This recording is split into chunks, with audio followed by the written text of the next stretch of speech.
As I read and write this, the death toll mounts for the mass murder in Las Vegas. My sister was there. Her friend standing right next to her was shot. My brother was there. His friend standing right next to him was shot. My nieces and brother-in-law were there. Thankfully, God spared my entire family, but sadly, He didn't spare their friends.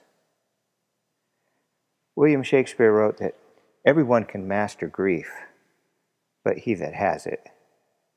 I don't speak today as someone who claims to have mastered grief, but I do want to share some wise and kind sayings from those who may not have mastered grief, but have stared it in the face and have come through.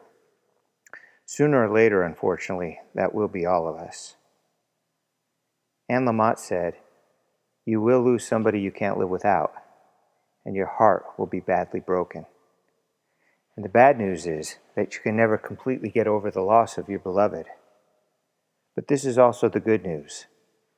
They live forever in your broken heart, and you come through. It's like having a broken leg that never heals perfectly, that still hurts when the weather gets cold, but you learn to dance with the limp. Abraham Lincoln would have agreed. He said, "Sorrow comes to all. Perfect relief is not possible except with time. You cannot now realize that you will ever feel better, and yet you are sure to be happy again." And Queen Elizabeth II understood that grief is a necessary part of life. She said, "Grief is the price we pay for love."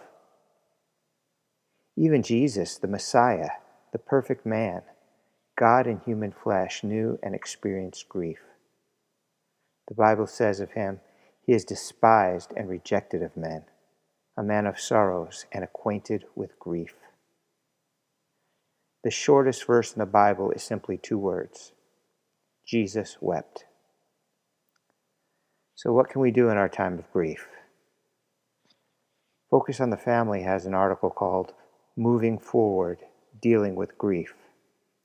It asks, how does a person get over the death of a loved one?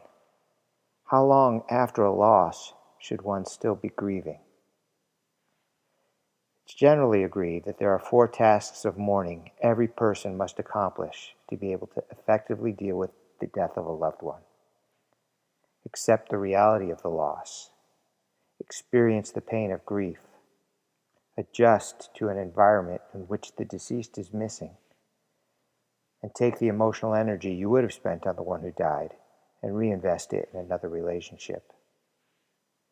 The article says that over time, the intensity of your grief will likely subside, but don't try to rush the grieving process. Don't expect your feelings and emotions to be like anyone else's.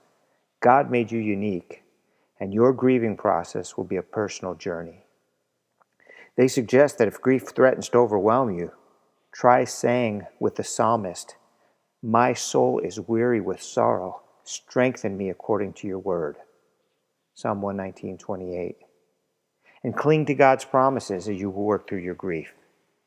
As Isaiah 40:29 says, "He gives power to the weak, and those who have no might, He increases in strength."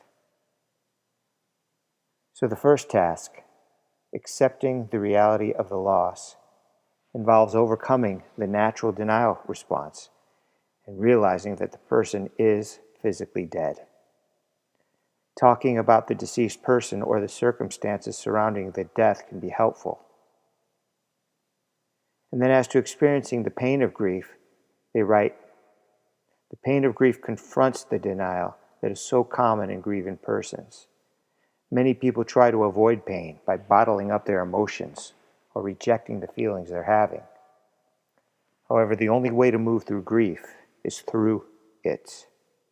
It's impossible to escape the pain associated with mourning."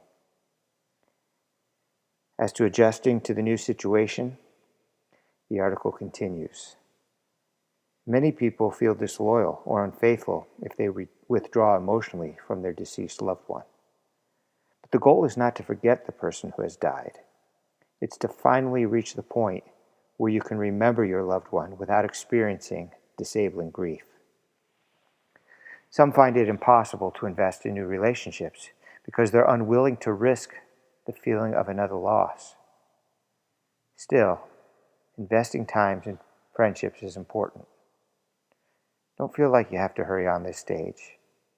If attending a light-hearted party seems incongruous with your current state of mind, perhaps having a cup of coffee and a conversation with a good friend would be a refreshing change of pace. The article had more to say, but that was the gist of it. From what I've read, grief is a sorrow that we humans cannot avoid this side of heaven. But we do have the possibility for a future that is grief-free, where the Bible says, God will wipe away every tear from their eyes. There will be no more death, nor sorrow, nor crying. There shall be no more pain, for the former things have passed away. During your time of grief, reach out to your friends and family. They love you and they care how you feel. They want to support you. During your time of grief, reach out to God. He too loves you and wants to support you, and He too cares how you feel.